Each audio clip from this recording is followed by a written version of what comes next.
Bonjour tout le monde. Bienvenue à la capsule de cette semaine. On espère que vous avez apprécié la revue des marchés du mois d'octobre. Cette semaine, on se rencontre pour traiter d'un différent sujet. On va vous parler du revenu fixe et de l'encaisse. Qu'est-ce que c'est, là, puis un petit peu des particularités de ce sujet-là. Donc, euh, pour débuter, il existe comme trois types, gros types, là, si on veut, de revenus fixes et en caisse, donc notamment les obligations, les CPG, donc les placements garantis, et puis le marché monétaire. Donc, si on commence avec les obligations, ben, c'est un prêt à un gouvernement ou une entreprise avec des intérêts réguliers. Donc, lorsque un gouvernement ou une entreprise veut financer un projet pour lesquels ils n'ont pas les liquidités, ils vont venir émettre des obligations en échange d'un taux d'intérêt prédéterminé. Donc, le rendement est moyen à élevé. Le risque est moyen selon l'émetteur, là, puisque, en règle générale, pour pas qu'une obligation se rende à terme, mais il faudrait que l'entreprise ou le gouvernement fasse faillite. Et puis, ben, la liquidité est quand même bonne d'une obligation parce on n'est pas obligé de la conserver jusqu'à l'échéance. On peut la vendre à n'importe quel moment pendant la durée de vie.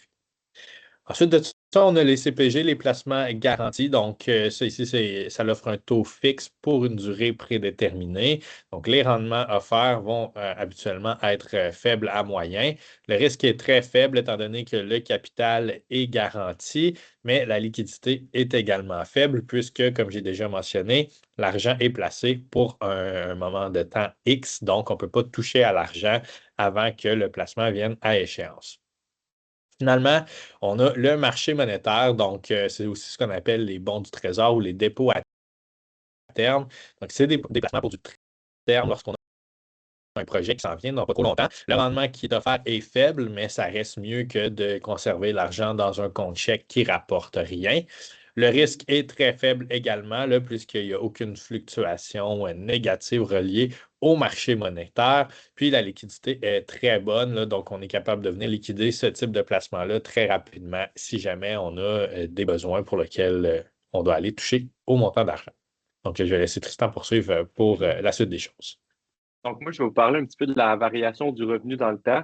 Là, au niveau de ce graphique-là, on voit aussi là, la variation des actions, mais ce n'est pas avec ça qu'on va s'intéresser aujourd'hui. Si on regarde depuis le début des années 2000, qu'on prenait un portefeuille d'obligations canadiennes, ben, on se rendrait compte que malgré que le risque est un petit peu plus élevé que les CPG au niveau des obligations, ben, on se rend compte que avec toutes les fluctuations, on aurait là, un patrimoine là, de 30 000 si on avait investi 10 000.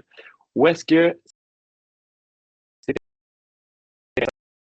au niveau on se rend compte que la ligne est tout à fait droite. Elle va monter dans le temps, mais il n'y a aucune fluctuation due au fait que c'est des placements qui sont garantis. Mais le gros risque du CPG puis du dépôt à terme, c'est qu'en fait, c'est que justement, vu que c'est garanti, ben, il n'y aura pas le même rendement qu'on pourrait avoir au niveau des obligations. Maintenant, souvent, ce qu'on entend, c'est que le CPG, ben, c'est un placement qui est sans frais, mais est-ce que c'est tout à fait vrai? On va prendre un exemple, là, si la banque vous accorde un CPG là, pour vous verser 2,85 annuellement, bien, si elle prend votre argent et vous redonne un intérêt de 2,85, ça veut dire en d'autres mots qu'elle elle va être capable de le prêter à d'autres de ses clients à un taux d'intérêt qui sont plus élevés. Donc, disons qu'elle prête à 6,40 pour un prêt hypothécaire, une carte de crédit, un prêt personnel. Autrement dit, pour un placement de 100 000, elle, la banque, vous donne 2 850 par année, mais se fait sur votre dos 3 550. Donc, au bout de 3 ans, ce que la banque va vous avoir versé de votre capital de 100 000, c'est 44,5 puis elle, ce qu'elle va garder, c'est 55,5 Donc, on se rend compte qu'il n'y a pas nécessairement de frais qui vont être déboursés de votre poche directement.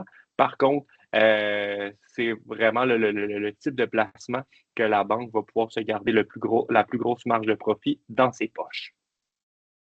Par la suite, ben, si on investit dans un CPG, dans un compte non enregistré, donc qui n'est pas à l'abri de l'impôt, ben, on se rend compte que le taux d'un CPG 5 ans pourrait être de 3,20. Par la suite, si on prend l'impôt en considération sur l'intérêt, l'intérêt qui est le plus imposé au niveau de l'imposition, on se rend compte qu'on perd 1,28. Puis, si on se fie à la moyenne de l'inflation là, sur 5 ans à 3,40, on se rend compte qu'on a un taux de rendement net de moins 1,48. Donc, la banque nous donne 3,20, mais après déduction d'impôt, après déduction de l'inflation, on ne bat même pas l'inflation. Donc, on aurait été aussi bien de garder l'argent dans notre compte épargne, puis ça aurait fait à peu près le même travail. Maintenant, ce qui est important de comprendre au niveau des obligations, c'est la duration. Autrement dit, un portefeuille d'obligations va avoir une durée. Puis, plus que la durée va être longue, plus que une hausse ou une baisse de taux d'intérêt va avoir sur la capitalisation de notre portefeuille. Donc, lorsqu'on est en secteur de baisse de taux d'intérêt, on va vouloir avoir une duration qui est plus longue, donc des obligations à échéance qui sont dans un plus long période de temps, parce que ça va faire augmenter notre capital plus rapidement. Lorsqu'on est dans une période de hausse de taux d'intérêt, on va vouloir rapetisser la duration que ça va avoir dans votre portefeuille. Disons qu'on a une duration de 5 ans, puis qu'il y a une baisse du taux directeur de 1 bien, on se rend compte qu'on peut faire 1 fois 5 ans, qui va nous donner 5 de gain en capital dans notre portefeuille d'obligations. Donc, le but, c'est vraiment juste de comprendre que lorsqu'on est en période de baisse de taux, on veut une duration qui est longue dans notre portefeuille d'obligations. Lorsqu'on est dans une période de hausse de taux d'intérêt, on veut une duration qui est plus courte pour diminuer la baisse là, du gain en capital dans notre portefeuille. Maintenant, bien, il y a plusieurs styles d'obligations qui vont s'offrir à vous, dépendamment de vos projets. On en a déjà parlé, des obligations de courte durée, des obligations de longue durée, des obligations de société, des obligations à rendement élevé. Le but, c'est de juste savoir qu'il y a plusieurs types d'obligations dans votre portefeuille, mais ça reste notre rôle en tant que conseiller de déterminer, selon le cycle économique, quel type d'obligation à prioriser. Maintenant, si on touche le marché monétaire, pourquoi que le marché monétaire va être important dans une planification financière? Bien, si on a à se planifier un fonds d'urgence, le marché monétaire va être le type de produit qu'on va favoriser parce que le capital va être garanti. Voyez votre compte de marché monétaire comme un compte d'épargne qui génère un intérêt pas mal plus intéressant que le compte d'épargne que vous avez à votre institution financière. Par la suite, ça va être aussi le fonds qu'on va utiliser pour décaisser lorsque vous allez tomber à la retraite. Donc, disons qu'on a 5 ans de revenus à sécuriser pour votre retraite. Il va peut-être avoir 4 ans dans des obligations. Puis l'année où est-ce qu'on va décaisser de votre plan de retraite, ça va être dans un fonds de marché monétaire pour être certain qu'on ne se fasse pas avoir par des fluctuations de marché. Et le fonds de marché monétaire, bien, comme Gabriel l'avait si bien dit, va être utilisé pour des placements temporaires. Donc, on a besoin de mettre un certain montant X juste pour le faire profiter pendant 6 mois, le temps qu'on achète une maison ou qu'on achète une voiture, bien, on va prioriser le marché monétaire. Donc, j'espère que ça vous a intéressé. Si vous avez des questions, n'hésitez surtout pas là, à nous rappeler. Ça va nous faire plaisir d'en parler davantage avec vous. Et on se revoit là, dans 2 semaines pour un prochain vidéo. Merci.